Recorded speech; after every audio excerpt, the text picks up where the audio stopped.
नमस्कार दोस्तों, स्वागत है आप सभी का हमारे अपने ओजस गोट फार्म मध्य प्रदेश में। दोस्तों, जैसा कि आप जानते हैं, बकरी फार्म में बकरियों का तंदुरुस्त होना मतलब हेल्दी होना, समय से बच्चा देना जितना ज़रूरी है, उतना ही ज़रूरी आपके फार्म पर ब्रीडर जो बकरे होते हैं, जो क्रॉसिंग के लिए रखते हैं, उनका एग्रेसिव होना ज़रूरी है। मैं आपकी जानकारी के लिए बता दूं कि हमारे बहुत सारे ऐसे बकरी पालक हैं जो समय समय पर पूछते रहते हैं कि सर बकरों को एग्रेसिव कैसे बनाएं, मतलब उनकी तासीर गर्म कैसे करें। तो मैं आपको बता दूं कि अगर आप अपने बकरों को एग्रेसिव बनाना चाहते हैं, गर्म तासीर का बनाना चाहते हैं, तो आपको उन पर बचपन से मेहनत करनी होगी। मतलब कि जब वो जन्म लेगा तब से आपको मेहनत करनी होगी।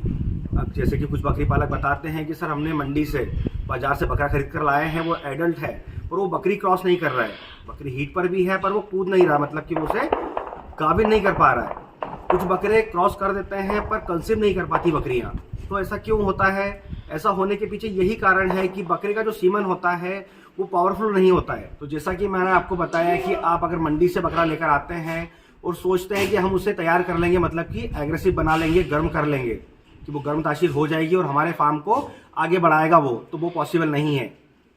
क्योंकि इसका सक्सेस रेट 50-50 का है। जैसे कि अगर आपने 4 बकरे लिए और चारों पर मेहनत की कि हम उसे अच्छा मिनरल मिक्सचर खिलाएं, दाना मिश्रण खिलाएं, तो उसमें से 2 बकरे आपके गर्म तासीर के हो जाएंगे, मतलब एग्रेसिव हो जाएंगे, पर 2 नहीं हो पाएंगे। क्योंकि यह सब डिपेंड करता है ब्लड लाइन के ऊपर कि जो बच्चा आप लेकर आए हैं, मतलब जो बकरा आप लेकर आए हैं, उसके फादर की जो ब्लड लाइन थी वो कैसी थी। तो आप कभी भी अगर आपको ब्रीडर तैयार करना है, अपने फार्म के लिए बकरा तैयार करना है, तो आप किसी अच्छी नस्ल का बच्चा लेकर आएं और फिर आप उस पर मेहनत करें। आप उसे संतुलित मात्रा में दाना मिश्रण दें, मतलब जो संतुलित आहार बनता है जिसमें मुख्य घटक होते हैं अपना मिनरल मिक्सचर। बकरों को एग्रेसिव बनाने में मिनरल मिक्सचर सबसे ज़्यादा पावरफुल होता है। दूसरा होता है काला नमक। काला नमक अगर आप अपने बकरों को देते हैं तो आपके बकरों का डाइजेशन हमेशा ठीक रहेगा। इसके बाद उसमें जो तीसरा घटक आता है वो आता है हिमालय बत्तीसा। जब आप बकरों को सही मात्रा में संतुलित आहार देंगे, मतलब दाना मिश्रण खिलाएंगे, आप उसे हरा चारा भूसा खिलाएंगे, तो उसका डाइजेस्ट होना भी बहुत ज़रूरी है। अगर बकरा जो खाएगा वो डाइजेस्ट नहीं कर पाएगा तो उसके पेट में आफरा गैस जो होती है, अनडाइजेशन हो जाता है, लूज मोशन हो जाते हैं, ये समस्या बहुत ज़्यादा होगी। तो इन सब से आपको अगर बकरों को बचाना है तो उसमें आपको हिमालय बत्तीसा जरूर मिलाना पड़ेगा, जिससे कि आपके बकरे की ग्रोथ हो, हमेशा कभी उसका वजन कम ना हो। क्योंकि जब भी बकरों को लूज मोशन होता है तो उसकी ग्रोथ रुक जाती है, तो इस बात का खास ध्यान रखें।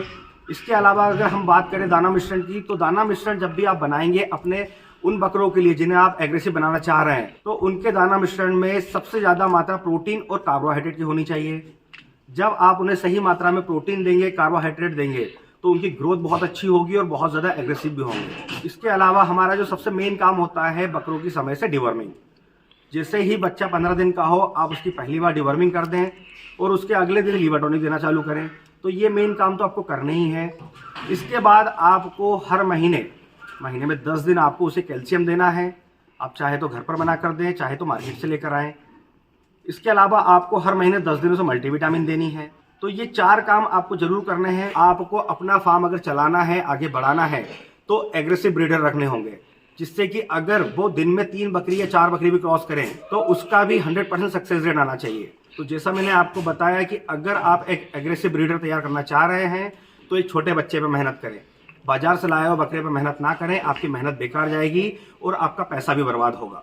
तो दोस्तों, मैं उम्मीद करता हूं कि आप समझ गए होंगे कि आपको बाजार से लाए हुए बकरे पर मेहनत नहीं करनी है और आपको घर के बच्चे को कैसे एग्रेसिव करना है, मतलब आपके घर में जो बकरा है छोटा, उसे कैसे एग्रेसिव बनाना है, जिससे कि आपका फार्म आगे बढ़े। आपके फार्म पर जो ब्रीड आ रही है वो 100% प्योर ब्लड लाइन की आए, उनकी इम्यूनिटी अच्छी रहे।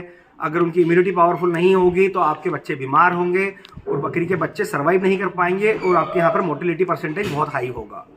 तो आपको अच्छे ब्रीडर का चयन करना है, उसका खान पान जैसा मैंने बताया वैसा रखना है, जिससे कि आपकी ब्रीड आगे बढ़े। तो आज के वीडियो में बस इतना ही, और इसी तरह बकरी पालन से जुड़ी जानकारी के लिए हमारे चैनल से जुड़े रहें। अगर अभी तक आपने हमारे चैनल को सब्सक्राइब नहीं किया है तो सब्सक्राइब कर लें, ताकि समय से बकरी पालन से जुड़ी जानकारी आपको मिलती रहे। तो फिर मिलेंगे एक नए वीडियो में नई जानकारी के साथ। धन्यवाद।